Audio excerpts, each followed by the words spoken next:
ಮನಸ್ಸು, ಅಡ್ಮಿನಿಸ್ಟ್ರೇಷನ್ ಮನಸ್ಸು, commitment, teachers commitment, ಇವೆರಡೂ ಆರಾಮಾಗಿರಬೇಕು ಅನ್ನೋ ಮನಸ್ಥಿತಿ ಇದೆಯಲ್ಲ, ಅವ್ರು ಹೈಯರ್ ಎಜುಕೇಷನ್ಗೆ ಬರಬಾರ್ದು. ಈ ಡೇ ಟು ಡೇ ವರ್ಕ್ ಮಾಡಬೇಕು. You have to work for the ವಿಶ್ವವಿದ್ಯಾಲಯ. ಸಂಬಳ ತೊಗೊಳ್ತೀವಿ, 2 ಲಕ್ಷ 3 ಲಕ್ಷ ಸಂಬಳ ತೊಗೊಂಡು ನೀವು ಕೆಲಸ ಮಾಡಲ್ಲ ಅಂದರೆ ಏನು ರೀ ಅರ್ಥ? ಅಕೌಂಟಬಿಲಿಟಿ ಫಿಕ್ಸ್ ಮಾಡಬೇಕಲ್ವಾ? ಯಾಕೆ ಪಿ ಜಿ ಡಿಪಾರ್ಟ್ಮೆಂಟ್ ಮುಚ್ಚಬೇಕು? ನನಗೆ ಗೊತ್ತಿರೋ ಪ್ರಕಾರ ಕಾನ್ಫಿಡೆನ್ಷಿಯಲ್ ರಿಪೋರ್ಟ್ ತರ್ಸ್ಕೊಳ್ಳಿ. Teachers are involved in sending the students outside elsewhere. ಒಳೊಳಗೆ ಹೇಳಿ ಬೇರೆ ಕಡೆ ಕಳಿಸೋದು, ಇಲ್ಲಿ ಫೆಸಿಲಿಟೀಸ್ ಇಲ್ಲ ಅಂತ ಹೇಳೋದು ಮಾಡೋದು. ಫೆಸಿಲಿಟೀಸ್ ಕೊಟ್ಬಿಟ್ಟು ಟೀಚರ್ಸ್ನ ಬೈಂಡಿಂಗಲ್ಲಿ ಇಡಬೇಕು. ಹೌದು ತಾನೆ? ಇಷ್ಟು ವರ್ಷ ಮುಚ್ಚಿಲ್ಲ, ಈಗ ಯಾಕೆ ಮುಚ್ಕೊಳ್ಳುತ್ತೆ ಕೋರ್ಸಸ್ಸು? ಸಿ, ಹುಡುಗರುಗಳು IAS IIT ಧಾರವಾಡ ಬೆಂಗಳೂರು ಆಮೇಲೆ ಅಲ್ಲೇ ಹೋಗ್ಬೇಕಾ ವಿದ್ಯೆ ಕಲೀಲಿಕ್ಕೆ? ಇಲ್ಲಾಕೆ ಕರಿಬಾರ್ದು? This is very important.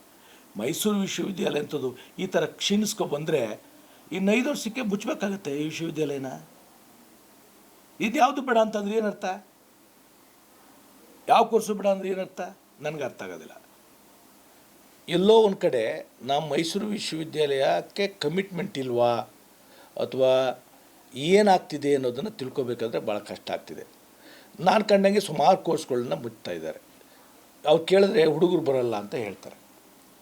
ನನಗೆ ಬಂದ ಕಾನ್ಫಿಡೆನ್ಷಿಯಲ್ ವರದಿ ಪ್ರಕಾರ ಈಗ ಯುವರಾಜಾಸ್ ಕಾಲೇಜಲ್ಲಿ ಅಟಾನಮಸ್ ಸ್ಟೇಟಸ್ನ ತೆಗಿಬೇಕು ಅಂತೇಳಿ ತೀರ್ಮಾನ ತಗೊಂಡವ್ರೆ.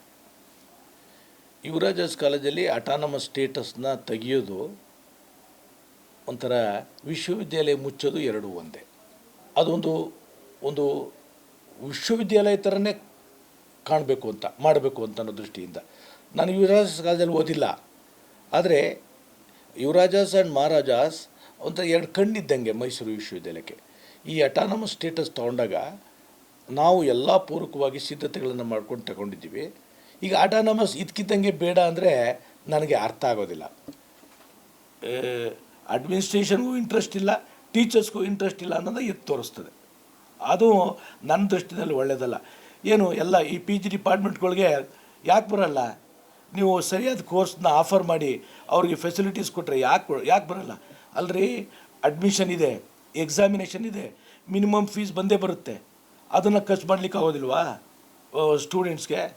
ಎಲ್ಲಕ್ಕೂ ಈ ಭಾಗದಲ್ಲಿರೋ ಬಡವರೆಲ್ಲ ಹೋಗ್ಬೇಕಂಗಾದ್ರೆ ಇಲ್ಲಿ ಕೋರ್ಸ್ಗಳೆಲ್ಲ ಮುಚ್ಕೊಂಬಂದರೆ ಅವ್ರ ಕತೆ ಏನಾಗಬೇಕು? ಎಲ್ಲೋಗ್ಬೇಕು ಅವರು? ಎಲ್ಲೋಗಿ ಕಲಿಬೇಕು? ಮೈಸೂರು ವಿಶ್ವವಿದ್ಯಾಲಯ ಅಂತಲೇ ಕೋರ್ಸ್ಗಳೆಲ್ಲ ಮುಚ್ಚಬೇಕು ಅನ್ನೋದಾದರೆ ಎಲ್ಲೋಗ್ಬೇಕು ಅವರು? ಏನಕ್ಕೆ ನಾವು ಅಷ್ಟೊಂದು ಕೋರ್ಸ್ಗಳನ್ನು ಓಪನ್ ಮಾಡಿದ್ದು? ಇಲ್ಲಿ ಸುತ್ತಮುತ್ತ ಇರೋ ಮಕ್ಕಳಿಗೆ ಅವೈಲಬಿಲಿಟಿ ಸಿಗಬೇಕು, ಕಂಪೀಟ್ ಮಾಡಬೇಕು.